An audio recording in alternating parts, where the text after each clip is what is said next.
We are live. We are live. I'm Dr. Frita. Welcome to Medical Monday, where we talk about the latest trending medical headlines and celebrity health news.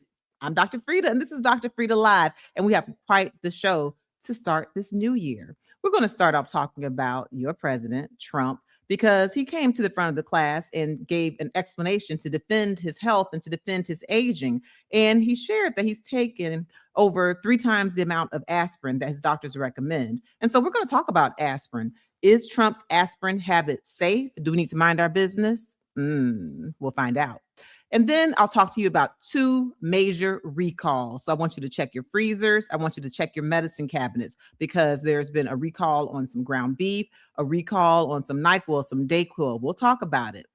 Next, we'll talk about the Real Housewives of Atlanta star, Shamea Morton, because she had a chemical peel nightmare. So we'll talk about what happened to her with her chemical peel. And then very importantly, we'll talk about an underlying skin condition she has. And hey, should they have consulted a dermatologist for this chemical peel? How to be careful when you go to medical spas for medical treatment of your skin, which happens to be the largest organ on your body. Then we'll move on to my favorite game, myth versus fact. And we're talking about super flu. Yes, the super flu. Is this the worst flu season yet? It might be. We'll talk about it. And through our little game, myth versus fact, you'll get some evidence-based medical knowledge. And then I'll give you a second dose of medical information where I give you a fresh take you just simply can't get anywhere else. And we'll talk about the CDC and what they have to say about measles. Is this the worst measles outbreak we've ever seen? I mean, we know we've had more cases this year. Well, in 2025, we had more cases than we've had in 30 years. So we'll talk about that. Lastly, we'll talk about Oprah. Yes, Oprah Winfrey and her being very candid with her GLP-1 journey, her weight loss journey. So go ahead and give us a like, give us a subscribe, give us a follow, because I'm Dr. Frita. We're about to give you some evidence-based information in an entertaining fashion. This is Dr. Frita Live. Let's go.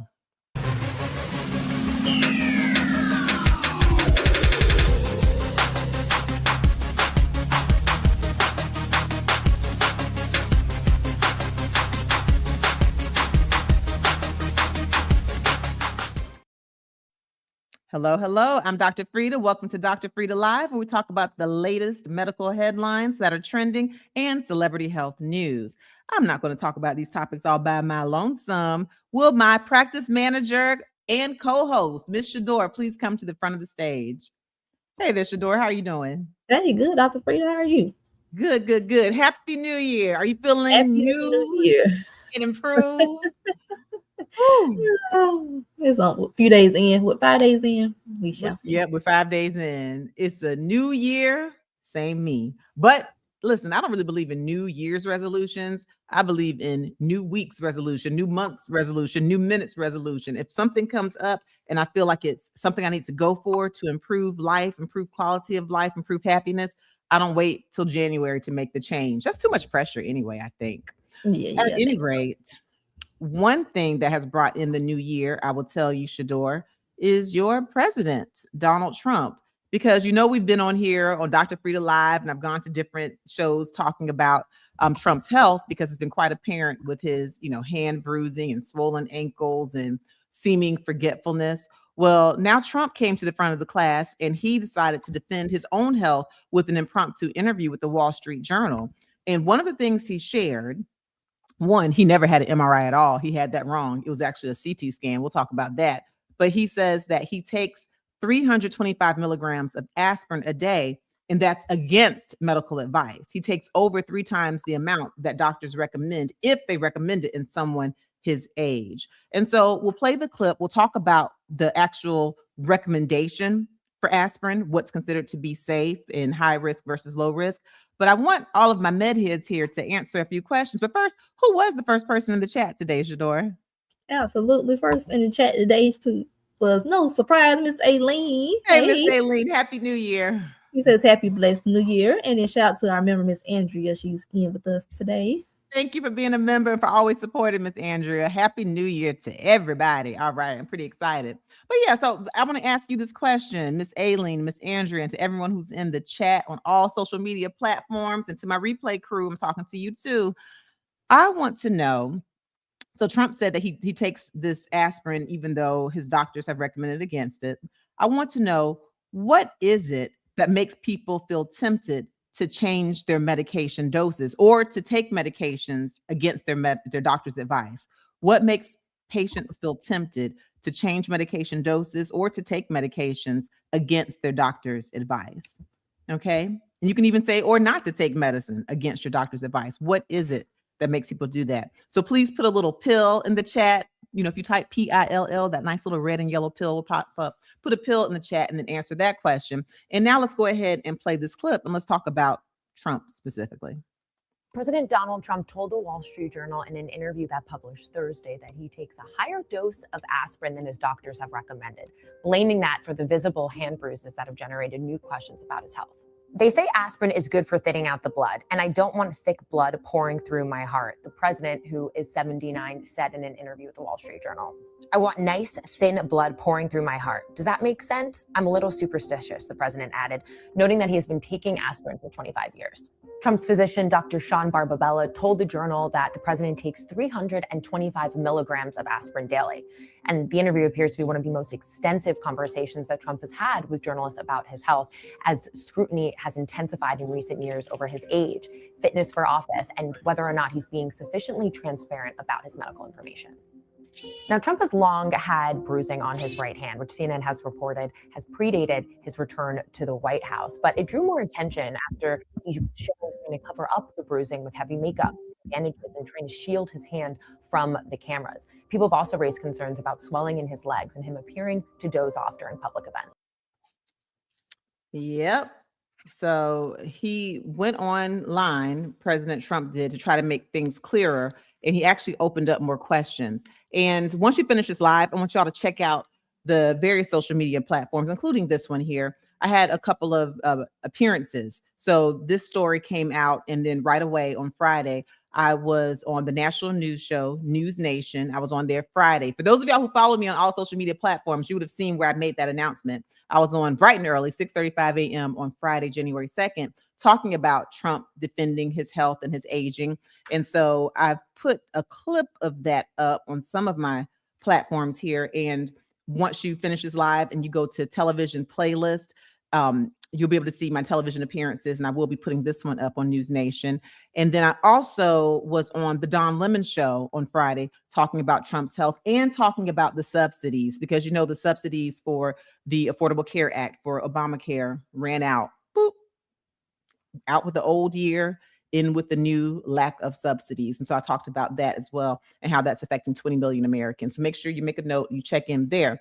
So yes, I talked about that on those shows, and now here I definitely want to talk about it. And remember, put a little pill emoji in the chat and tell me what makes patients tempted to change medication doses or just really not to listen to their doctors when it comes to medication. I want to talk about aspirin because one of the older recommendations was that for anyone who's over the age of 40, the recommendation was to take aspirin because it helps your blood to be thin, quote unquote. And so you would be less likely to get a heart attack or a stroke. And the way aspirin works is that we all have different blood cells, right? And your platelets are the little tiny blood cells that are sticky. And so if you cut yourself, you'll notice that you'll bleed, but then the bleeding stops pretty quickly if you're a healthy person. And that's because those platelets rush there and they stick together and they stick to wherever the cut is. And then you form a clot, and that's when you start to heal and scar. But those platelets are very important for you to not bleed as much.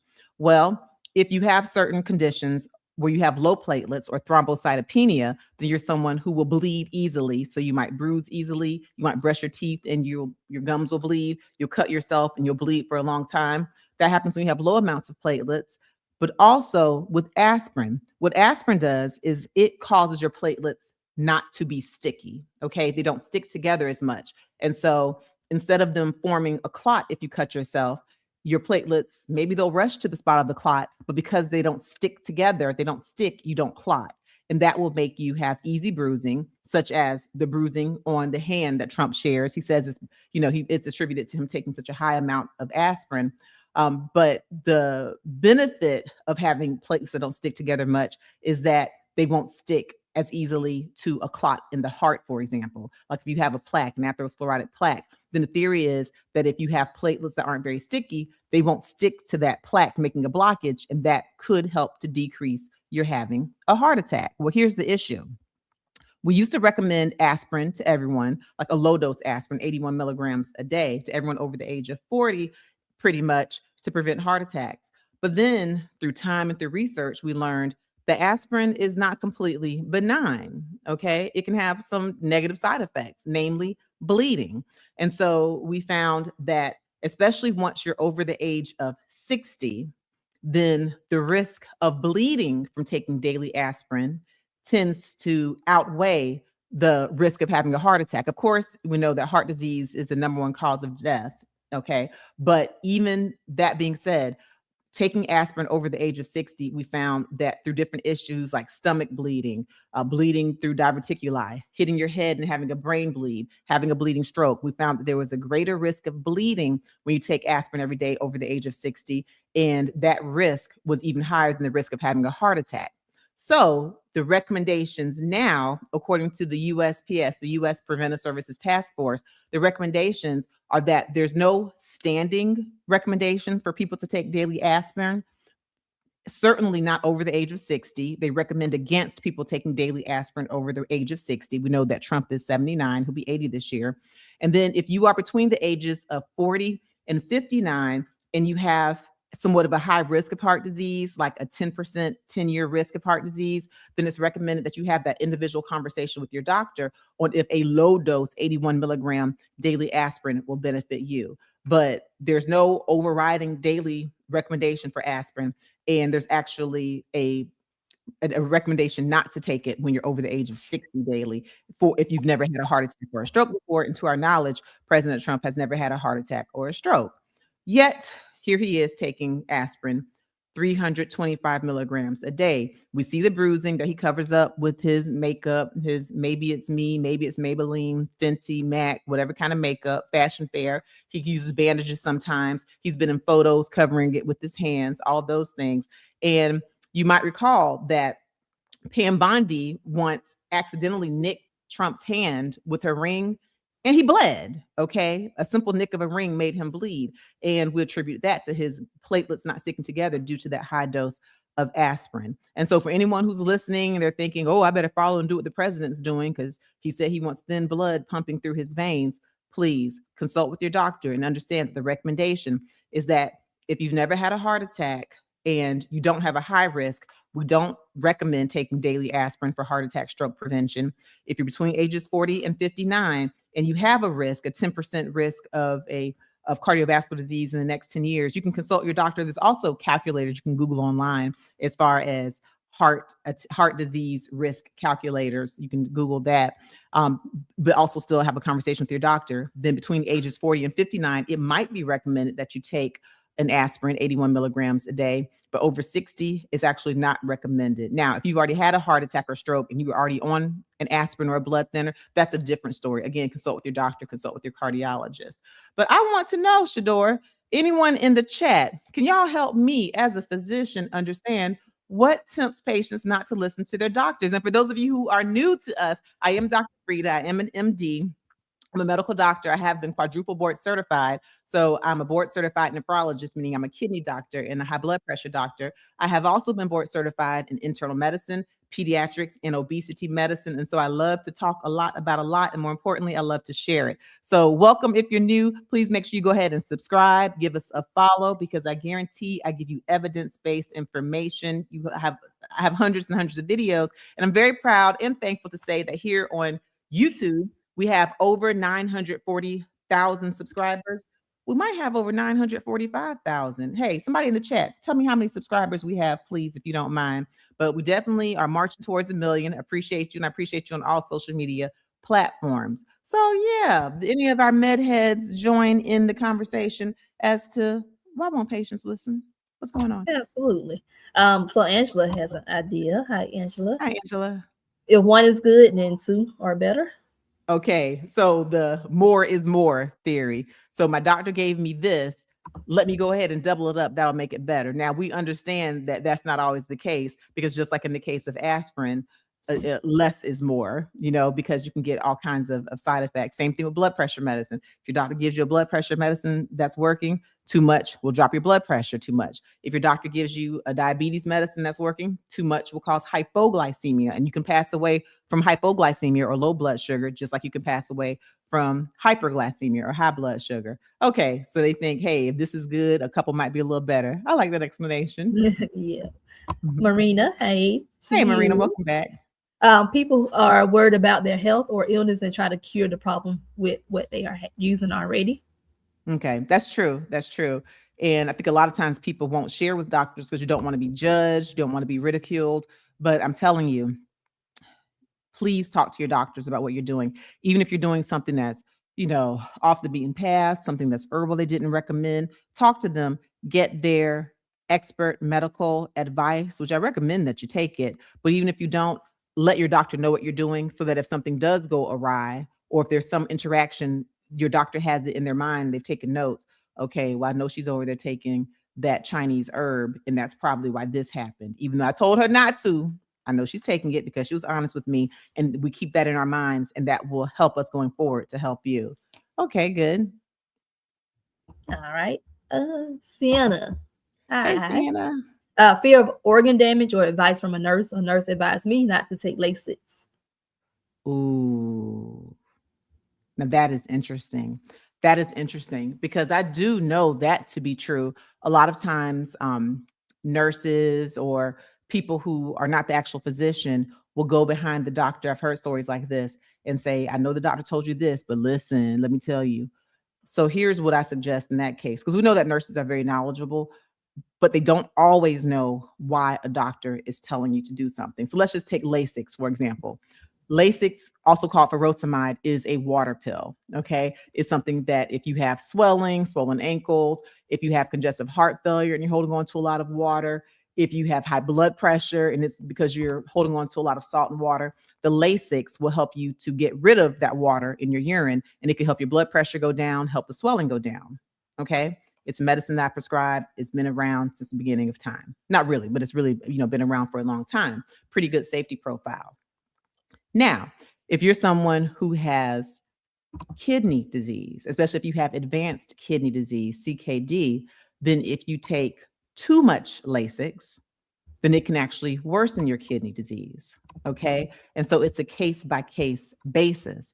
Now, that being said, there are some patients I give Lasix. There are some patients I'll give a low dose of Lasix to. There's some patients I'll give Lasix to them every other day. There's some patients I'll give them Lasix for 3 days and say stop. There's some patients I absolutely won't give Lasix to.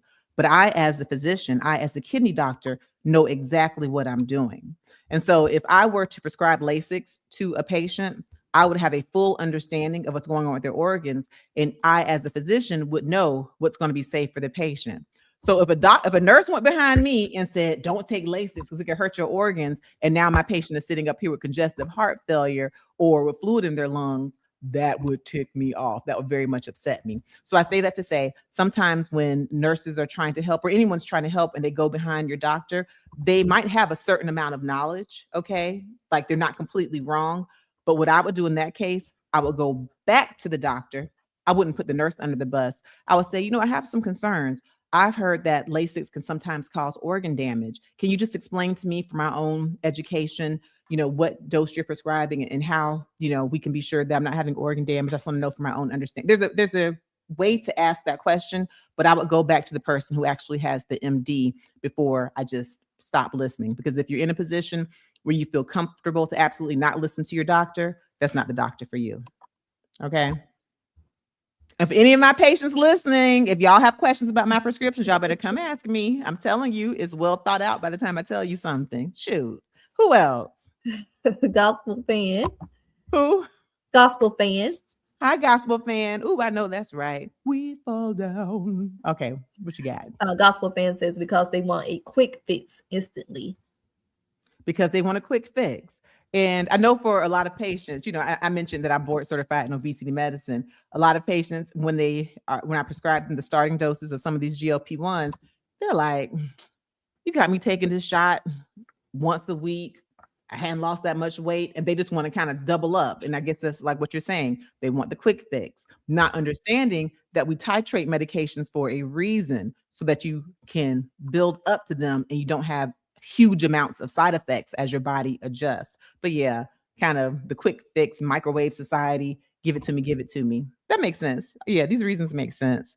But again, I implore you, when we go to medical school, to residency, to fellowship, and get these different board certifications, there's a reason, there's something that goes into it. When we do all of our rotations and all of our experience and our years of wisdom that we gather in the hospital and the offices and the dialysis units and the clinics and with life, there's a reason. So please do respect the knowledge of your physicians or your healthcare providers.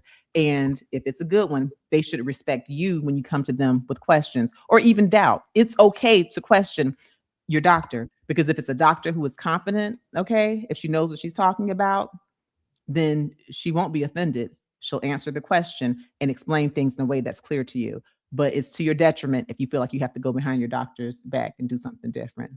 Yeah, that's good insight. See, this question was really for me to understand why people don't be listening. All right. Anyone else? Yes, Stephanie. Hi, Stephanie. Stephanie says they know their own body and know if a medication dose is too strong for them. Okay, those are famous words. I know my body. I know my body. And there's truth to that, because we live with our bodies every day, of course, duh. We have an idea of how our medications are making us feel. But sometimes when people know their own bodies, they don't always know what to expect. And that I put the onus on physicians. Case in point, when I prescribe, if someone has a very high blood pressure, right?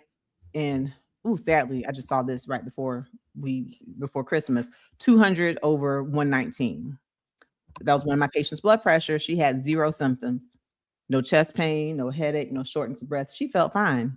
Okay. So she knows her body and she felt fine at 200 over 119 blood pressure. But guess what? I know that blood pressure is going to take her body out of here. She won't be alive for long. Eventually she'll have kidney disease, heart disease, possibly a stroke, all of those things, right? So here's the key. When I prescribed her medication, because of course she came to me and she's like, Dr. Frita, I know you do a lot of natural medicine and I don't want medicine. And I had to explain to her, I do a lot of natural medicine and lifestyle. But if you come into my office with stroke level blood pressure, we're going to start medicine. Okay. We're not going to wait 6 months and give you a chance to have a stroke, because here's the truth.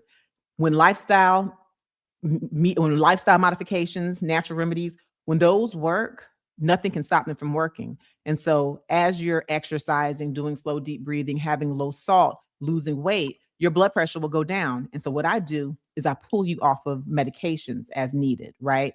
But what we don't do is have you come in with stroke level medication and dictate, I'm not taking any medicine. So getting back to the knowing your body.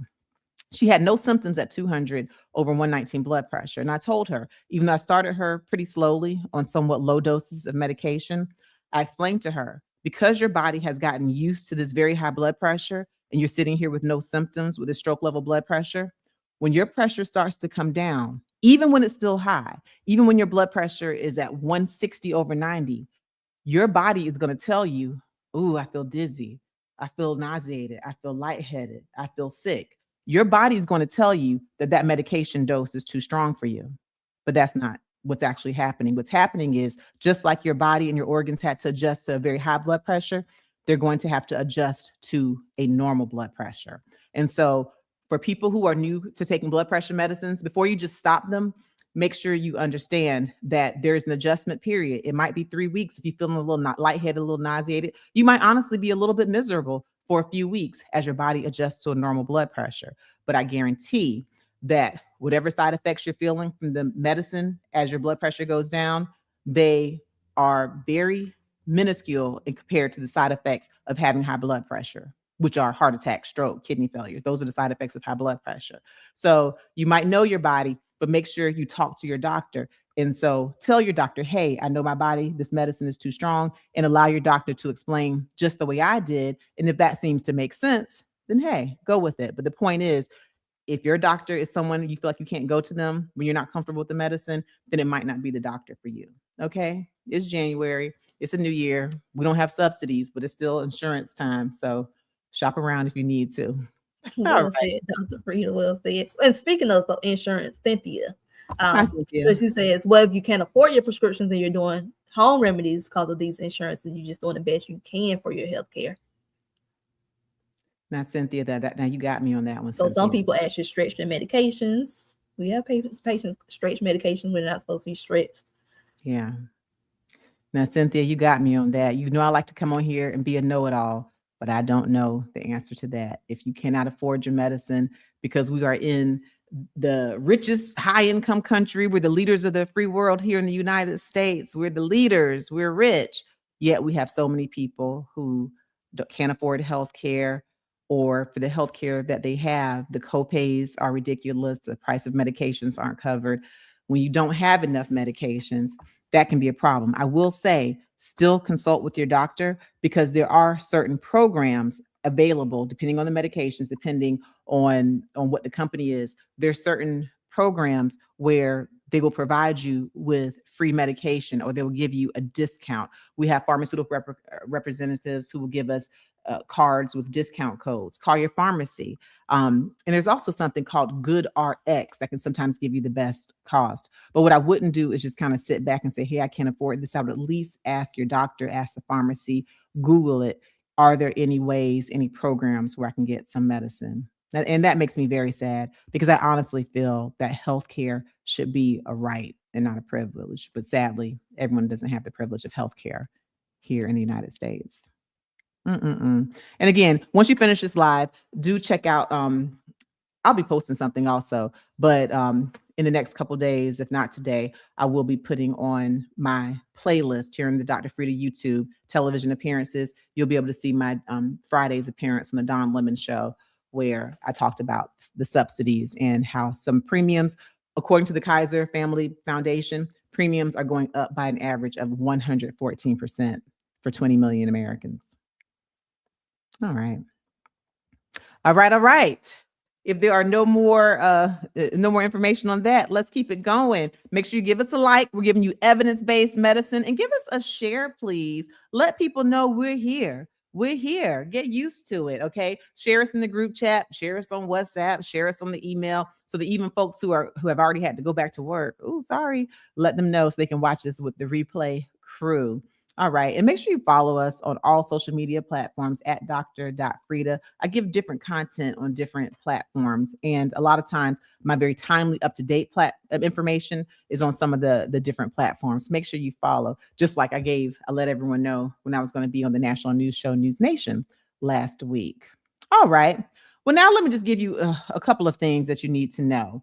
There have been more recalls, and y'all know that I come on here and let you know about the recalls. So I want you to make sure you check your freezers and you check your medicine cabinets, because for one, we had a recall on some very common medications.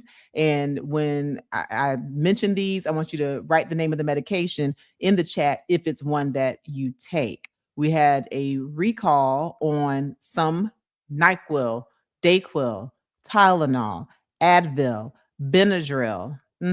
Let's go ahead and play that clip, and just go ahead and put it in the chat with the exclamation point if you take one of these medicines, to make sure you check. 30 years of covering recalls, this one that I'm about to tell you is one of the worst and one of the most disgusting, because it involves rodent poop. The FDA just announced a massive recall of thousands of everyday products that I guarantee you and I both use. These are major brands. Let me just name a few. Advil PM, Benadryl, Children's NyQuil, Alka-Seltzer, Jolly Rancher Gummies, Swedish Fish, RHOA Dry Lentils, 9 Lives Cat Food, Heinz Ketchup, Hunt's Ketchup, Gerber Multigrain. And when I tell you the list goes on and on and on, it does. Don't worry, I have the entire list for you in a link in my bio. So the FDA says these products may be unsafe because they were stored in unsanitary conditions that can actually spread harmful bacteria and make you and I sick, and even our little pets. So if you have over-the-counter meds, supplements, cosmetics, or pet food at home, you need to check this list right now. If you find any of your products on this list, Stop using them immediately. And this is exactly why I love being your consumer reporter. So remember to follow me so you can always be on top of this information firsthand. Be a smart and healthy consumer too. All right. Anyone in the chat, Shador, taking these medications, or you have taken these? I don't think put my exclamation point in. Stephanie. Hi, Stephanie. Stephanie's named a couple that she's taking, the Benadryl and Alka-Seltzer. Yeah. And I know NyQuil, Dayquil, my kids can't stand it, but they have the pill form instead of just the liquid. So that's on my list. Tylenol is on my list, despite what the controversy that was not true that was stated about Tylenol and autism. Advil is on the list.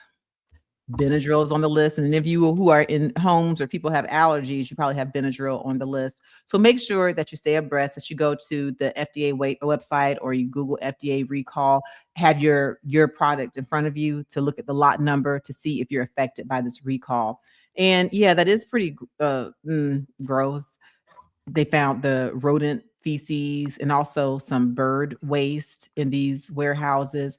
You would really hope that they would just do their due diligence to keep the animals out so that we don't have these issues. And you might recall, because we talked about it, earlier on this Dr. Frita Live, rodent waste can do some things. You remember that hantavirus that Gene Hackman and his wife passed away from, and she ended up having pulmonary disease.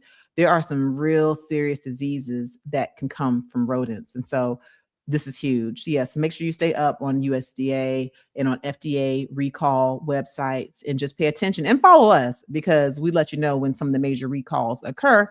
Oh, like another one, a ground beef recall. Now, I'm not on here trying to be like anti-ground beef, but I know I keep telling y'all about the different E. coli recalls and red meat this and red meat that. Well, here's just one more thing. Let's play that clip because there was a ground beef recall as well. Mountain West Food Group is recalling nearly 3,000 pounds of ground beef because of possible E. coli contamination. The beef was sold in 1-pound packages labeled Forward Farms grass-fed ground beef. More information on our website. All right. So yeah, make sure again that you look at your ground beef, check the state where you are, look at the lot number, call the grocery store before you go and you thaw out that ground beef and make your tacos or make your shepherd's pie or make your Salisbury steak or make your beef and cabbage recipe. Before you go and do that, just make sure that you don't have the kind that's been contaminated with E. coli, because there are different strains of E. coli, but they can certainly cause not just nausea and vomiting and diarrhea, they can cause bloody diarrhea. And with certain strains of E. coli, E. coli 0157H7, they can even lead to kidney failure. And we've seen that back when we talked about those McDonald's quarter pounders with cheese, and it was really the slivered onions that they had gotten from someone else that had E. coli, and they actually caused kidney failure in a young girl. So this is real. So just pay attention. Always be up to date on these FDA recall sites and the consumer reports so you keep yourself safe. Okay. Oh, can we talk about Real Housewives of Atlanta? Y'all know we're here in the Atlanta area, and one of the breakout stars, Shamea Morton, who's actually, she was like, we knew her for over a decade as Portia's friend and kind of a friend of the show. And we know that she came out for her first season. Had a bit of a rocky start, I might say, but she also seems to have had a rocky experience when she went to a med spa and had a chemical peel. So let's play this clip and then we'll come back and talk about chemical peels.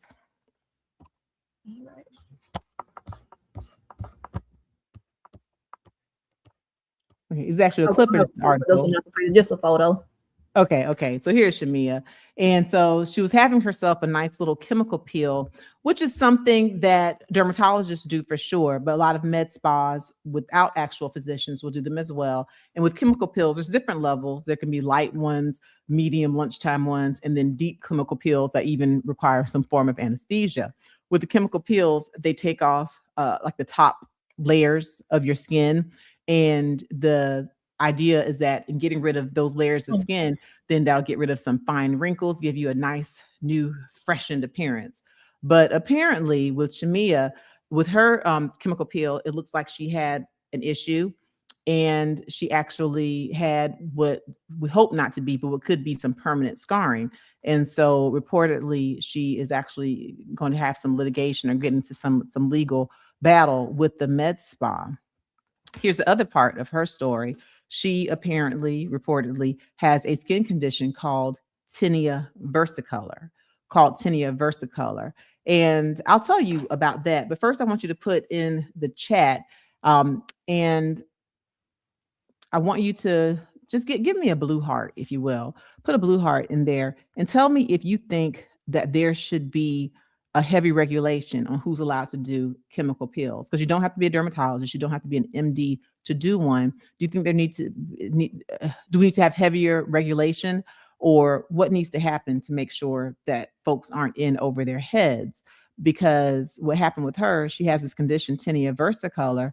And quite frankly, I know that I, as a physician, if I were to find out someone had tinea versicolor, I would want them to see an actual dermatologist, not just an esthetician or someone who does chemical peels for the general masses. I would want to see a dermatologist, because tinea versicolor requires specific treatments. And with tinea versicolor, you can get some changes in pigmentation, and I'll explain that. But I want y'all to tell me, do we need to regulate, or was Shamea Morton just kind of unlucky and, hey, keep it moving? Don't make me have to go to a dermatologist and get a copay when I want a chemical peel. What do you think? Yeah. What do we have? They agree that there should be heavy regulation on Yolanda. Okay. Place her blue heart, and Stephanie as well. Mm-hmm. Yeah, IG. Yeah, a little minor setback on IG, but they are chiming in today. Becky. Hey, IG. Grammy. Listen, IG, I did a couple of things over there. Oh, there was a sad story. We'll talk about it. But on IG, where I talked about President JFK's granddaughter, she passed away at the age of 35. Tatiana Schlossberg. She had leukemia, AML, and she was married. She was the mother of two. She got her diagnosis of this leukemia while she was in the hospital giving birth to her second child. So she got diagnosed at age 34, passed away at age 35. And so her baby, will never know her really. And what was really of note with her, yes, she was a wife. Yes, she was a mother. Yes, she was the granddaughter of President JFK. Also, she graduated from Yale. She graduated from Oxford, highly intelligent young lady, and she was an environmental journalist. And one thing that she did, she wrote an essay that was published in November 2025 in the New Yorker. It was published 1 month before she passed away. And in that essay, she talked about her cousin, RFK Jr., head of Health and Human Services. She said that, she did not approve of him being in that position, since he had, and these were her words, no history in working in medicine, no history in working in government, no history in working in public health. She also was frustrated that her cousin supported cutting $500 million from messenger RNA research. And we know that messenger RNA vaccines, they're not just about treating C19 or preventing C19. Messenger RNA vaccines can help to fight cancer, okay? That research can help to fight cancer. So he cut almost $500 million from that, or he supported that cut. RFK Jr., she complained about this in her essay. RFK Jr. also supported cutting billions of dollars from NIH, the NIH, National Institute of Health. And NIH is actually the world's largest sponsor of medical research. And there was something else also. Tatiana Schlossberg, President JFK's granddaughter, and Caroline Kennedy's daughter. So she shared that after having her baby, she had a postpartum hemorrhage. Okay. So after the baby, she was bleeding and bleeding and bleeding, like from the uterus. And there was a medication that she attributes to saving her life at that time. That medication is one that can also be used in abortions. And according to Tatiana, her cousin, RFK Jr., was having the FDA to look at that medicine and potentially pulling it, because it can be used as an abortion medicine. And she talked about how she shudders to think of what would have happened to her had that medication not been available. And so she goes through and she talks about her life in that article. And she shares that since her mother, Caroline Kennedy, the daughter of President JFK, her mom has been through so much. Caroline's father, of course, was assassinated, President JFK. Her uncle, RFK Sr., was assassinated as well. Her brother, JFK Jr., passed away tragically in a plane crash when he was only 38. And so Tatiana Schlossberg talks about how she has always tried to be good and live the straight and narrow because she didn't want her mom to experience any unnecessary pain or trauma. And then Tatiana says how it really saddens her because now, with her having this terminal cancer, with Tatiana having the terminal cancer, her mother would suffer yet another tragedy. And there's nothing Tatiana could do about it. When I tell y'all that story takes me down to the ground, but once you finish this live, go check out my platforms and you'll see that. But yeah, IG, I did that. But then I also posted my News Nation interview that I did on Friday, where I'm talking about Trump's health. Yeah, I kind of got off on that, but that 35-year-old passing away, that got me really bad, really badly. Okay, so now IG, you said they chimed in. What are they saying over there? Oh, they agree there should be regulations. Becky and Grammy placed their blue hearts. All right. And Neil says regulations definitely. Absolutely. And then just to take it back to the tinea versicolor, what that is that is a condition where you actually have like a yeast or a fungus on your skin. And all of us, y'all, spoiler alert, we all have yeast on our skin. But with tinea versicolor, it gets to the point where there's a certain overgrowth and it can cause discoloration. Okay. This yeast can actually interfere with the way that your melanocytes produce melanin. And in some people, it can cause a hyperpigmentation, okay, darker spots on the skin. And some people, it can cause lighter spots. Well, reportedly, Shamea has tinea versicolor. And so one of the thoughts is that instead of just a med spa doing it, or even a general physician, it would have been proper to refer her to a dermatologist. So that is that on that. And let me know if y'all have ever had any bad experiences with med spas or getting certain procedures done on your face when you weren't with an MD. So please share that. You can put more blue hearts, and if we see those blue hearts, we'll talk about them. And I'll tell you, sometimes things just happen later in life. Like for myself, I learned that I can't get my eyebrows waxed anymore. I was getting my eyebrows waxed for years and years. And then for some reason, like in the last few years, if I get a wax, it will pull my skin off of my face and turn red all around my eyebrows and have me looking like I am headed to the circus to put on a show with like big red eyebrows. And then it will turn very, very dark. And to this day, I'm not really sure why. I was like, oh, maybe it's because I put some retin-A on my face. But even without it, for whatever reason, I've gone back 2 different times, different places, different temperature. So now, am I going to a dermatologist to get my eyebrows waxed? No, I actually do threading now. So no kind of chemicals, just threading.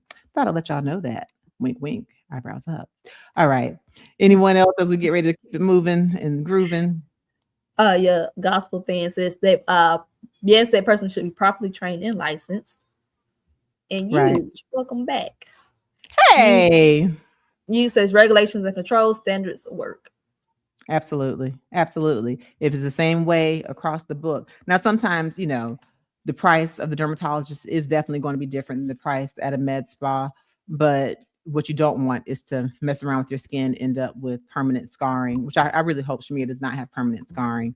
And I hope that everything goes well. But for our learning purposes, just making sure that you're going places that are certified, and that if you have any kind of a dermatologic condition, please see a dermatologist. Just don't go in the corner for general med spa, especially if you have something else going on with you. And also look at reviews, okay? All right. So now let's play my favorite little game, shall we? Myth versus fact. Myth versus fact. Y'all know we're in super flu season, okay? And if you don't know, now you know. We have had so many cases of the flu, okay? We've had over 46 million cases. We've had huge numbers of hospitalizations. Sadly, we've had people who've passed away. We've even had at least 3 pediatric deaths from the flu. And the flu this year, that subclade K, okay, H3N2, it's really been everywhere. It's hit over 30 states now, like 32 states.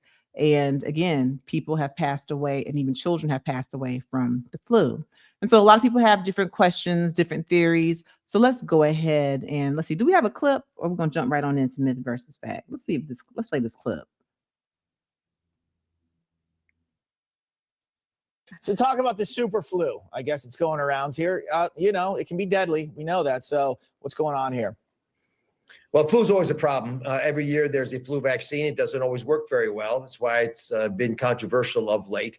But like many illnesses, the best news out there is if you can take care of yourself so that when you do end up running into the flu, you can overwhelm it as much as it's trying to overwhelm you, you do better. So things like getting sunlight, and if you can't do that in northern parts of the country, which is tough this time of year, take some vitamin D. Zinc seems to be effective as a basic supplement. But fundamentally, the MAHA initiatives, eat the right food that came out of the ground, looking the way it looks when you eat it and consume it, and getting physical activity actually makes sense. But the most important tool of all is sleep. It is the main way we generate growth hormone, gets our immune system psyched up. So if you can get your sleep in this time of year, which can be tough because during the holiday season, folks go to work, They go party, they have fun with their families, they deal with all the mishigas that surrounds all those three issues, and they get worn down. It tends to set you up for a bad flu. That's Dr. Oz. He just gave a whole big long list of ways to prevent the flu, but he left one very important thing off. And I'd be curious to know from Dr. Oz if he had the flu vaccine, because we know Trump had it. He shared that in his report. Trump gets his flu vaccine every year. It's just so interesting that they talk about making America healthy again, but then what they are preaching to the masses, what's popular, is not always what they're doing for themselves. Pay attention to what people do, not just what they say. Okay. He just gave a whole list of things, which we'll get into it, things that can help to build your immunity. But he didn't name the vaccine. And that shocked me, because he's someone who, he's a cardiothoracic surgeon. He's well-trained. And I do believe that he believes in the Western medicine that he was taught. Yet now that he has a larger platform than ever, he's not sharing the information. Let's go ahead. Let's play myth versus fact, and then we'll talk about Dr. Oz a little bit more. Ooh, he got me. All right. Statement number 1, healthy living alone can prevent the flu. All right. M1, if that's a myth. F1, if that's a fact. Healthy living alone. And Dr. Oz has shared a whole lot of healthy living. Okay.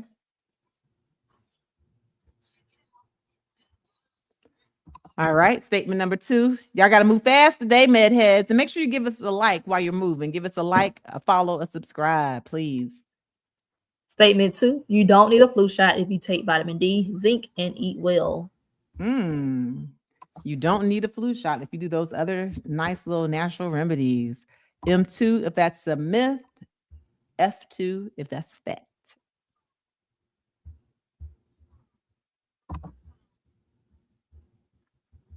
And let's do one more statement. Why not? Sleep is all you need to protect your immunity during flu season. Oh, honey, let me go hibernate like a bear, baby. All right. Sleep is all you need. M3, if that's a myth. F3, if that's a fact.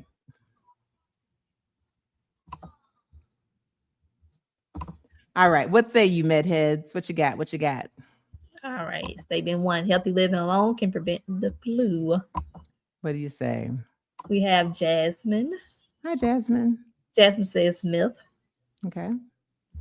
Stephanie says it is a fact. All right. Hi, Stephanie. Marina says a myth. Okay. Our member, Miss Andrea, says it is a myth. Okay. Yolanda. Thank you, members.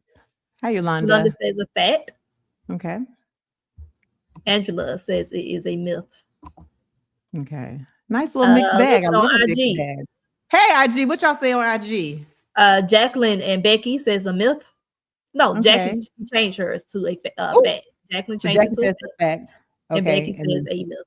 Becky said it's a myth. So you said healthy living alone. So, okay. Okay. All right. That's some good participation. And replay crew, I want y'all to answer. Answer now, because I'm about to give the answer. Okay. So this statement is actually a myth.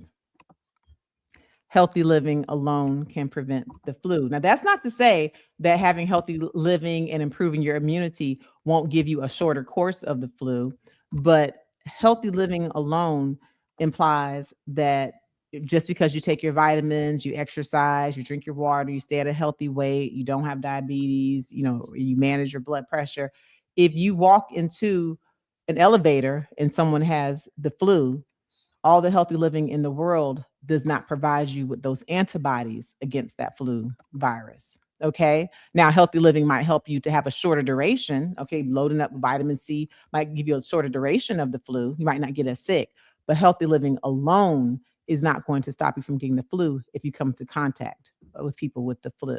Okay. You will have those chances. So it's not going to be just a healthy living alone.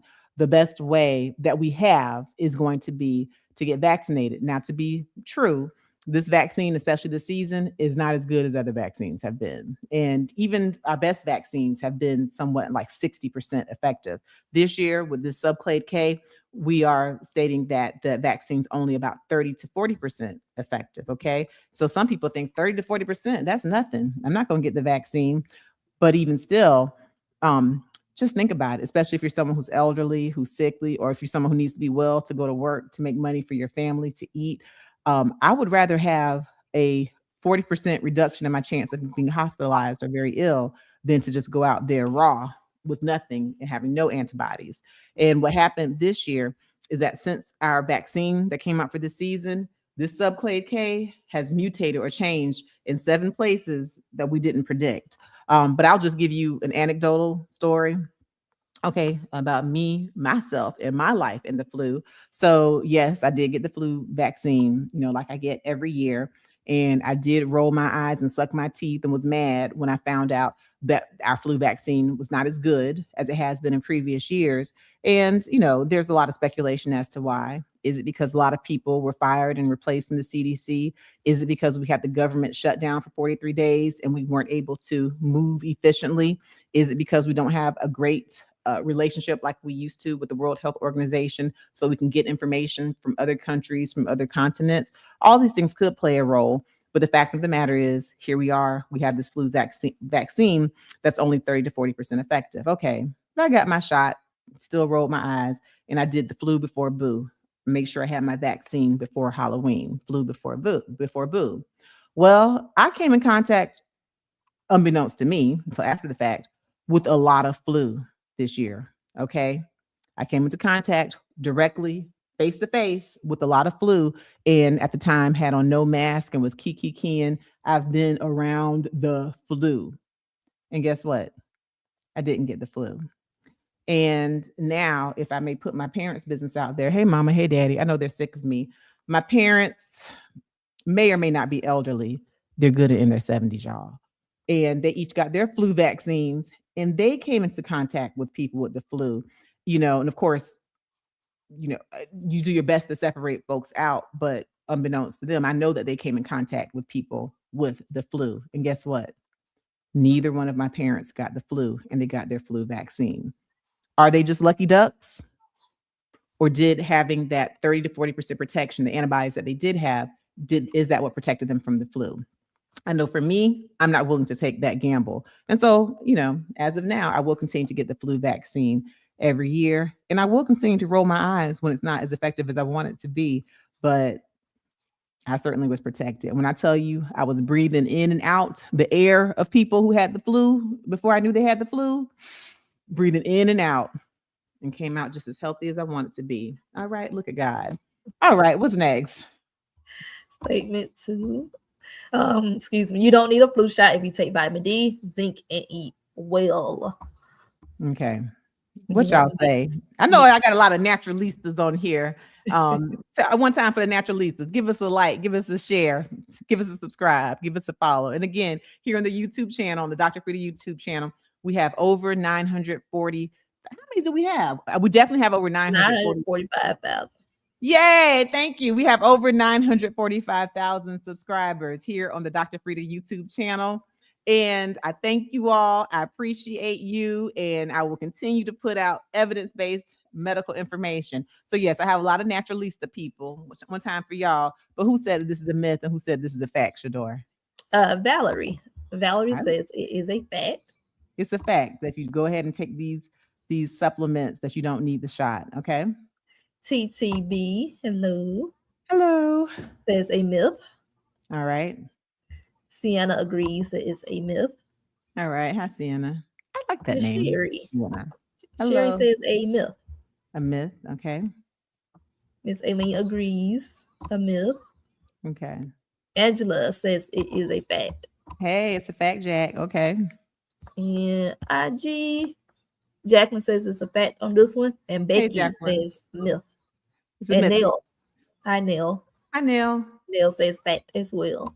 It's a fact. Okay. All right. Well, it's a myth. And in saying that, so this is what I have to say with what Dr. Oz says. I actually agree as far as a lot of what he shared. Those things can help to enhance your immunity, okay? Help to give you a better immunity, help you to have a shorter duration. But the point of this statement, myth versus fact, is that you can take all the vitamin D, all the zinc, all those things that you want to take. And again, it really can enhance your immune system, okay? Perhaps meaning that your body fights the flu off even before you knew you had symptoms. Or it can mean that if you get the flu, you won't even get a fever. Maybe you won't know you have it. It can potentially enhance your immunity. But as far as the black and white fact of it, having the vitamin D, the zinc, all those things, they don't produce antibodies against the flu, okay? The only thing that will produce antibodies is either actually getting the infection, okay, and then your body produces its own natural immunity, or getting the vaccine where the antibodies against the flu are there. So for me, for example, by me getting the flu vaccine, my body already saw the flu vaccine, the fake flu, okay, because it's a dead virus, an inactivated virus. So you cannot actually get the flu from the flu vaccine. You might get a little flu-like symptoms, but that's just your body reacting to the vaccine, to the foreign vaccine. But now that my body got that, it went ahead and made antibodies against the flu. And so even though it's not a perfect match, it can still fight more so than if I had not been exposed to the vaccine. So all those things, I'm not against any of those things, okay? They can definitely enhance your immune system. I'm not going against that at all. And some of y'all are thinking, I never got the flu vaccine and I still never have gotten the flu. Well, that's good. You're very lucky. But for those of us who are in the healthcare field and those of us who have watched people pass away from the flu, I'm talking about young people, healthy people, pregnant women, I've watched them die from the flu. And so I don't even play around. I don't play those games, especially elderly people. So consult with your doctor. It's recommended that from age 6 months up that people get the flu vaccine, flu before boo. But again, consult with your doctor on the decision that's best for you and your family. All right. All right. Last but not least, statement 3. Sleep is all you need to protect your immunity during flu season.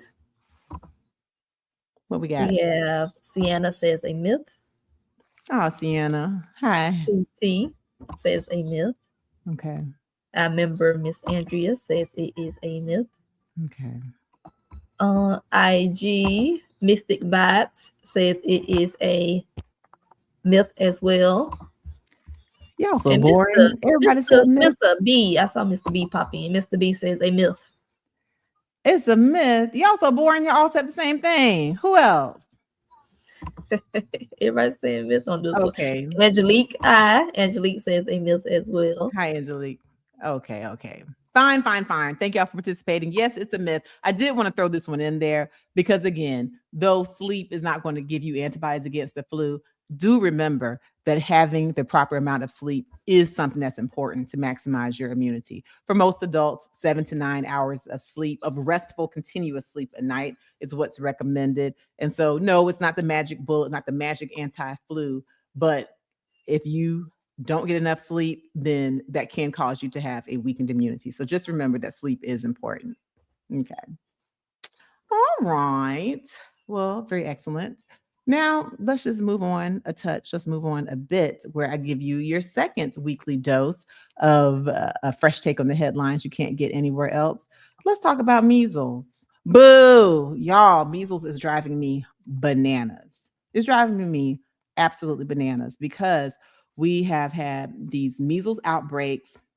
Y'all know we eliminated the measles in the year 2000, okay?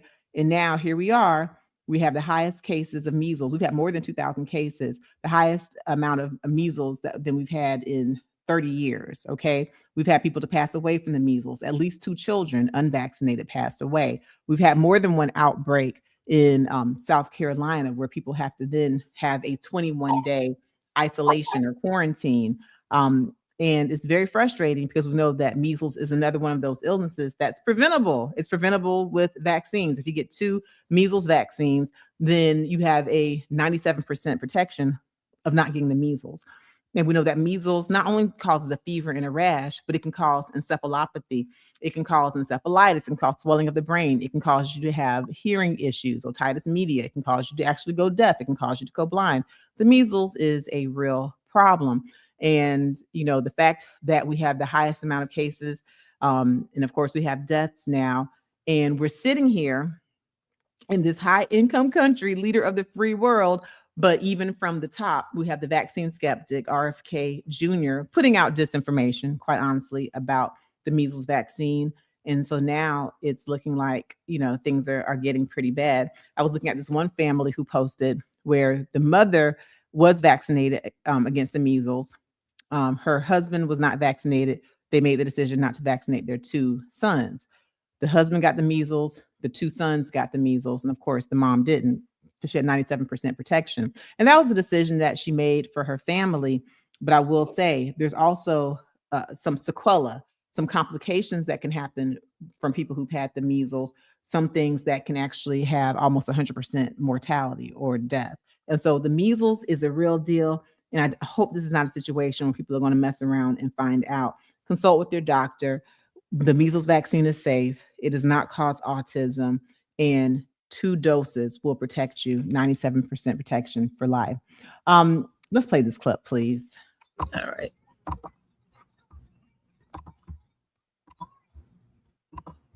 We have some big news right now. U.S. measles cases have surged past 2,000 for the first time in 30 years, according to the CDC. And now the United States is at risk of losing its measles elimination status. If we have more transmission in mid-January, we will lose elimination status. That is a status we've had for a very long time. Well, now under Secretary RFK Jr., the United States is having a measles outbreak, a surge, more than 2,000 cases just this year. That's more than we've had in the past 30 years, a record number in recent history. And well, now we're going to probably lose our measles elimination status because it's unlikely that transmission is just going to stop in the next couple of weeks. A significant public health crisis is emerging. Spread the word. Full updates on my Substack, linked in bio. Yeah. Just a sad fact. And I think the most frustrating thing for me, and once y'all finish this live, if y'all just go to my YouTube here, I have videos on immunizations, the truth about vaccines, on measles, all of that. It's frustrating because for people who just stand so strongly in their anti-vaccine, it's really not based on evidence. Y'all know we talk evidence-based medicine here. And the simple fact is that for those same people who are living right now currently, they really have not seen what life was like before we had vaccines for, to get rid of, to prevent infections. There was a time where you had young children less than 5. It was very common for 1 in 5 children to die before the age of 5, right here in the United States. That was common. And they would die from things like polio. You've never seen polio, have you? No. And I'm talking to everybody sitting out here in the chat, except for people who perhaps were born before 1957. But for y'all young folks, you have not seen polio likely because of the polio vaccine. But I know when I talk to my parents, I know they get tired of me bringing them up. But my dad, who's 75, talks about how classmates would get the polio. They would get polio. They would have be paralyzed, okay, or not make it back to school after the summer because they passed away, okay. The polio can cause you not to be able to breathe, have respiratory failure. It required big iron lungs, okay, or just quite simply your legs you'll become paralyzed, okay, and get these very tiny legs or have legs that were of unequal length. This was commonplace, but now you don't see the polio because of the polio vaccine, okay. Have y'all seen smallpox? Anyone? Bueller? No, you haven't seen smallpox. We eradicated smallpox because of the smallpox vaccine. But prior to that vaccine, smallpox literally killed 80% of the children it infected, okay? It's a real deal. But thanks to the vaccines, we're able to get rid of it. And so measles, we thought we eradicated it here, but now it's back. And what's going to happen? We've already had at least two unvaccinated children die. We're going to have more deaths, okay, unless people get vaccinated. And that's just the fact of the matter. That's what's going to happen based on natural history. They can do all the vitamin D, all of the zinc, get all of the good night's rest they want. Those things help with immunity, but those things don't fight the measles, and there's other things like we've even had more whooping cough, okay, from pertussis. Like in Louisiana, we've had the outbreaks. This is something that I had only seen at Georgetown when I was doing my internal medicine pediatrics residency. I saw it in children who came from low income countries and who had not been vaccinated. They didn't have access. And so I remember thinking, oh, thank goodness that I live here in the United States and we have access to these vaccines. But now we're seeing these vaccine preventable infections just because even people with privilege, are making the choice not to get it. But remember what I say, watch what people do more than listening to what they say. President Trump shares, he doesn't share everything, I know, but he shares that, like, he had his COVID vaccine, he had his flu vaccine. Senator Mitch McConnell used to share, he was actually very pro COVID vaccine. Senator Mitch McConnell actually had polio as a child. Okay. He's in his 80s now. And so he's very pro vaccine. People who lived through it, people whose lives were almost taken by these diseases will tell you. So y'all can run around and listen to the folks who are like, oh, I'm not sure about vaccines. I don't know what's in the vaccines. Guess what? I know what's in the polio virus, the measles virus, the mumps virus. I know what's in diphtheria. I know what's in tetanus. I know those things that can either kill you or give you a very poor quality of life. There's no question about that. These vaccines are safe. So y'all just make sure that you make smart decisions, okay? Consult with your physicians, consult with people who've gone to school for these things, and actually go ahead and Google for yourself, like Google life before vaccines. If you do Dr. Frita life before vaccines, I go into more detail on some of my videos, but make sure that when you're making these decisions and you think that you're doing something that's so superior and above the rest, like, oh, I'm not going to, there's no, in Florida, I know they're trying to remove some school mandates for vaccines. Make sure that when you're making these decisions, you're not just going along with the bandwagon, or you just don't think that you're so much higher than the rest. Look and listen to people who know, people who've studied, who've had a high intelligence, and find out what life was like before vaccines. Trust me, you don't want to go back there. All right. Let me tell you somebody else who doesn't want to go back there. Oprah. Oprah shares that prior to her being on the GLP-1, like these weight loss shots, how she would kind of have some yo-yo dieting, and she kept going back to being 211 pounds. And so now Oprah's talking some about her journey with GLP-1s, with using the medications and with having no shame. And so I want y'all to put in the chat, por favor, and give me a cake emoji, because I like cake. Oh my gosh. But sometimes people have food noise or they eat too much cake. Put a cake emoji and tell me if you think that taking GLP-1s, like, Wegovy, Zepbound, Mounjaro, Ozempic, if you think that taking GLP-1s is cheating, like it's a shortcut cheating, or do you think that, under doctor's supervision, that GLP-1s might be a proper treatment of a chronic medical disease? And mind you, obesity is a chronic medical disease. All right. So give me some cake. Give me your thoughts on GLP-1, and let's play this clip for Oprah, please. All right. Hi, I'm Oprah. Come along. I don't even recognize the woman that I am now, because 4 years ago, I couldn't walk down 2 steps without great pain. My knees were rubbing against themselves. And that's when it started. 4 years ago, Oprah's knee surgery. 2.5 years ago, a new journey with GLP-1 meds. Now, as Oprah approaches her 72nd birthday, she's gone from 211 pounds to her goal weight, which in the past was 160 pounds. But the most surprising effect from the prescription shots? She no longer takes tequila shots, telling People magazine she's completely alcohol-free. Quote, I could outdrink everyone at the table. I literally had 17 shots one night. I haven't had a drink in years. The fact that I no longer even have a desire for it is pretty amazing. What's going on? Because please sign me up tonight. Well, it's not one thing, it's everything. Oprah started taking weight loss meds in 2023. After dodging the question with ET, she eventually revealed it all in a primetime special and has now co-written a book. I starved myself for nearly 5 months and then wheeled out that wagon of fat. Is this gross or what? The very next day, I started to gain it back. Yeah, I'll tell you something. I love Oprah and there's nothing y'all can do about it.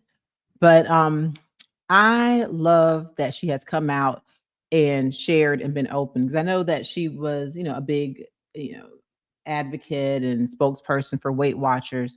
And at one point it was thought, the GLP-1s were really thought of as kind of being cheating and a shortcut and all of that. But obesity actually is a chronic medical disease. And for those of y'all who know, I am board certified. I am an obesity medicine doctor as well. I'm an obesity medicine specialist. And let me just tell you now, for those of you who want to start new year, new you for your weight loss journey, please make sure that you click the link in my description or go to my one-stop shop, drfrita.com, and plan and book a concierge service with me, and make sure you note that you specifically want to start your obesity your weight loss journey. That doesn't necessarily mean that you'll be on a GLP-1, but if it's something that looks like it might work for you, depending on the history, depending on what we talk about, then it's something that I will strongly consider. I do prescribe these medications: Mounjaro, Ozempic, Wegovy, Zepbound.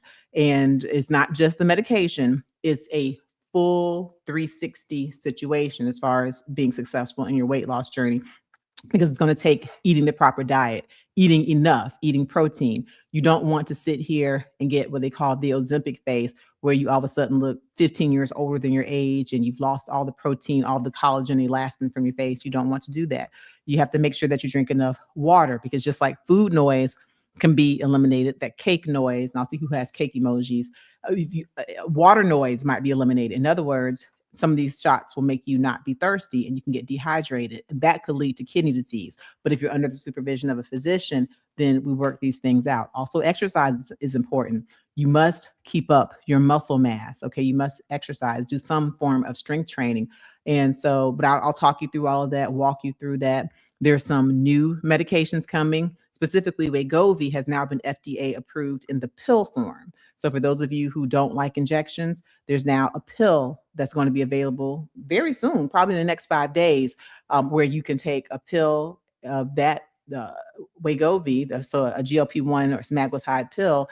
And in the studies, the weight loss was comparable. It was the same as it was with the shots, where patients lost 16.6% of body weight taking the 25 milligram dose of the Wegovy pill. But these are all things that we can talk about. So make sure, go ahead and save the link, click the link in the description, or always remember, go to drfrita.com to book a concierge appointment with me. So now I'm curious to see what the med heads have to say about these shots. I know they get a lot of bad rep, right? The GLP-1s. And so hopefully I can kind of bust some myths here and see what y'all are talking about. Anyone comment or put a little cake emoji up there? I hope y'all put my emojis up there. I like a good emoji. We'll start with EMP Life on IG. Hi. She said, I don't think it's cheating. My patients have had success, and partly from changing lifestyle along with GLP-1. And then you said it. That's it, right? You have to still change the lifestyle, right? You have to still change the mindset. If it's not a magic shot, okay, or what's coming up, it's not a magic pill. And so because obesity is a chronic medical condition, there's different reasons. I know a lot of people used to say, and some still do say, oh, just eat less and move more. But it's not that simple. There's genetic components, there's social determinants. Folks have different metabolisms. Folks who are perimenopausal, postmenopausal, there's different things that play into why people have obesity. And then again, there's huge genetic predispositions. And you have people who have been trying to lose weight for decades. And so instead of them just sitting there getting worse arthritis, worse heart disease, worse cholesterol, worse diabetes, worse stroke risks, why not take a GLP-1 if it's indicated to help you on your journey while you continue to exercise, while you continue to eat in a healthy fashion? Real good. Okay. Anyone else? Yes. Angela. Hi, Angela. Angela says not cheating any more than gastric bypass is. Okay. And interesting because, yeah, and people love to say cheating, but with gastric bypass, and again, that is a surgery. Okay. Is major. By the time you are someone who's eligible for bariatric surgery, that very likely means that you are living with obesity at a very, unhealthy rate. And then your risk of passing away from one of the comorbidities of obesity, your risk of passing away from that far outweighs your risk of undergoing the surgery. And gastric bypass, in a lot of ways, is actually a cure, if you will, for diabetes. Patients will come completely off of the diabetes medicine or just become diet controlled. Diabetics will say definitely it'll help with arthritis. But what I love about the GLP-1s is it's so much less invasive than actually having a gastric bypass or a gastric sleeve. If you take it the way that it's prescribed and under a physician's supervision, you can lose 70% of your body weight, which is what some people lose when they have the bariatric surgery. You can do all of that without actually having a surgery. So good. All right. Joyously hopeful. Hi, Joyously hopeful. She says, if it works and not cause health issues, why not? I hope to do the same. I've been battling obesity since childhood. Okay. And interestingly, joyously hopeful, we know that for some of the GLP-1s, they're actually approved in children who are 12 years and up. They're still doing studies because childhood obesity has, a higher risk of adulthood obesity, of course, and also gives you a high risk of diabetes, high blood pressure, even as a child. But I think there was a huge stigma, and that's why I really applaud Oprah, because she was quiet for a while, and I'm glad that she came out of the closet, if you will, and shared what she was doing for her weight loss, because there is no shame. You wouldn't be ashamed if you were taking insulin for diabetes. You wouldn't be ashamed if you were taking metoprolol for high blood pressure, right? You wouldn't be ashamed if you were taking omeprazole for heartburn, for gastroesophageal reflux disease. My point is, if you have a chronic medical condition, lifestyle and medications when indicated and when safe. Mm-hmm. Yep. All right. Aileen and Miss Titi are saying Hi. the same. Not cheating if you're under a doctor's guidance or physician's care. Yeah, I agree. To me, it's no more cheating than taking insulin to keep yourself from having diabetes. So I'm glad that we're changing the mindset. And something really that's interesting for like the semaglutide, for example, we know like with the Wegovy, with the Ozempic, there are now actually it's on the label that it can help to prevent cardiovascular disease. Okay. So now we're talking about something that has been shown in the randomized controlled clinical trials to help with heart disease. We know that for the Zepbound, okay, the Mounjaro version for weight loss, the Zepbound, now if you have sleep apnea, like if you snore, call the hogs, and then you stop breathing. Yeah, that's happened to you. You might have sleep apnea. Go see your doctor. But if you have sleep apnea, then that's one of those diagnostic codes that can have you approved for Zepbound, because now it's been FDA approved to help with sleep apnea. And ideally, as you lose weight and get rid of the thicker neck that might be obstructing your breathing, causing you to have sleep apnea.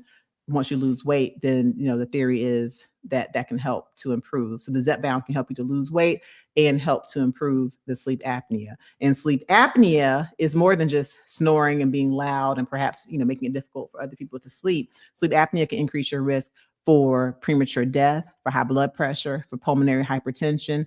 Okay, sleep apnea is another chronic medical condition. After you finish watching this live, check out my video where I talk about secondary causes of hypertension. Sleep apnea is in there. Okay, good. All right. And Christ Child. Hi, Christ Child. Their comment. It's two parts, I guess. I heard 1 second. First. My apologies.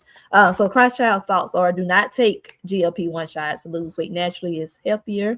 And I heard the shot can cause vomiting and nausea, and that when you stop taking the shot, you gain the weight back. Okay. All right, Christ Child. So here's the fact of the matter. Okay. Don't take the shot, lose weight naturally. If you're able to do that successfully, then yes, lose weight naturally. But here's the problem, Christ Child. The people who are coming and being on this shot are people who have been battling with obesity for years or even decades. And with that obesity, many of them have high blood pressure. Many of them have an increased risk for cancer. Many of them have an increased risk for heart disease, strokes. Obesity is a risk factor for kidney disease. I'm also a board certified kidney doctor. And so for the people who can lose weight naturally, congratulations. They won't need to even have this conversation, but it's for the people who have been unsuccessful. And so here's the point. Instead of just them beating themselves up and be like, I'm trying to lose weight, I can't lose weight. And instead of them just sitting there and having all the risk factors for heart attacks, strokes, kidney failure, if they can do something safely, such as taking the GLP-1s, the point is under a doctor's supervision to get rid of or to treat the chronic medical condition that is obesity. I wish it were that simple. Do it naturally. Do it naturally. If it were that simple, then we wouldn't have so many people passing away due to complications of obesity. Yeah. Yeah. And for some people, it is pretty easy. For some of us, if we just, set our minds to it, exercise, and we can get rid of the food noise. But what about the people who have been unsuccessful? Yeah. Absolutely. And to that point, Dr. Frita, I did start a poll on a poll here. Yay. Yeah. Do you see obesity as a medical condition or primarily lifestyle issue? 61% said medical condition. Mm-hmm. I think life is humbling. Life brings you life experiences, which brings you wisdom. Had we been having this discussion even 20 years ago, or, when I was a little skinny little bopper, it just seemed easy. Cause I'm just gonna be honest, especially when I was in college, I would eat quarter pounds with cheese, sometimes twice a day, fries. I would eat Guthrie's, like all the things, slim and trim, stomach on flat. And in my mind, people who were, living with obesity, maybe they were eating more than I was, or maybe they weren't walking to campus. I had no idea that there's such a huge genetic component. And I just happened to be one of the people who my genetics didn't have me being obese. But how aloof would it be of me to look at other people who were actually eating less than I was and probably exercising more and be like, oh, just lose your weight. Just do it. It's not that simple. But I do get it for people who don't have that problem, who haven't had enough life experiences to be around someone who's living with obesity, who's really trying. I get it, but definitely there's no shame in taking the medications under the supervision if it's right for you. It's not right for everybody. Because something else you said, Christ child, was yes. it? You said something else that made a lot of sense. What was that second part? You heard you get nausea, when you stop taking the shot. Yes, you are correct. Okay, you are definitely correct. It's Christ child. Yes, Christ child. When you stop taking the shot, heard that you can gain the weight back. You are correct on that one. You are correct that in these studies that have been done on like the tirzepatide, on the semaglutide, the Mounjaro, all those things, when you stop taking the medications, most people do gain the weight back.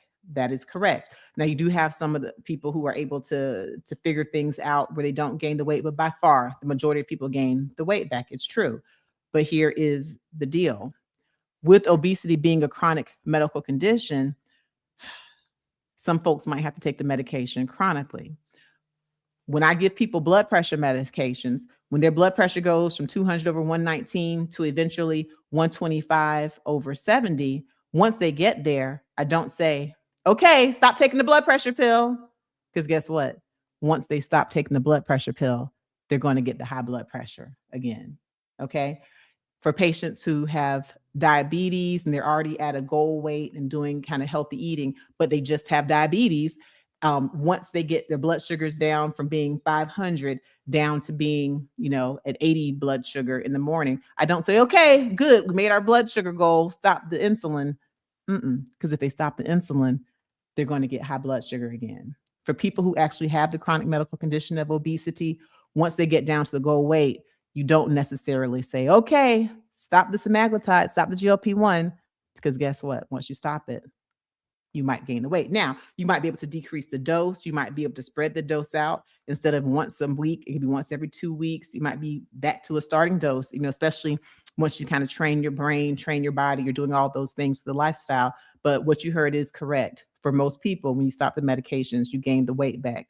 But when you're on the medication and you go from living with obesity to now being at a healthy weight, now you've added years to your life because you've decreased your risk for heart disease, decreased your risk for stroke, decreased your risk for sleep apnea, decreased your risk for kidney failure, decreased your risk for cancer, decreased your risk for having chronic low back pain, decreased your risk for the arthritis. You see where I'm going with this? And so this is why you have to have that conversation with your physician. And if you're someone who's not living with obesity or living with being overweight, congratulations. Keep going to your doctor, be healthy. But if you're someone that food noise doesn't go away and you've honest to goodness tried and you just are still living with obesity, there's no shame. Again, I am an obesity medicine specialist. I'm a board certified obesity medicine doctor. Go ahead, click the link in the description or visit drfrita.com. Let's just have the conversation on what's going to be best for your weight loss journey. But you don't have to sit up here and live with this chronic medical condition of obesity without at least seeing all of your options and figure out what's safe and what works for your life. Yeah. And Christ Child, I do appreciate your participation because you really opened up an important part of the conversation. And there are many people who also, I know, think the way that you think. So I'm glad you opened up that dialogue. I appreciate you for being here. Yeah. Right. Thank you, Dr. Frita. Thank you, participants. Yay. Well, all right, good people. We started the new year off with a bang. Like, welcome 2026. So again, make sure you hit the like button before you slide out of here, please. Give us a follow. Help us get to 1 million subscribers. We have over 945,000 here on Dr. Frita YouTube. Make sure you follow me on all social media platforms and come circle back. I will have on my playlist television appearances where you get to see where I was on the Don Lemon show and where I was on the national news show, News Nation, talking about President Trump and his explanation of his health and how he actually did not have an MRI. Oh, child. Anyway, go look at it. I'll talk about it.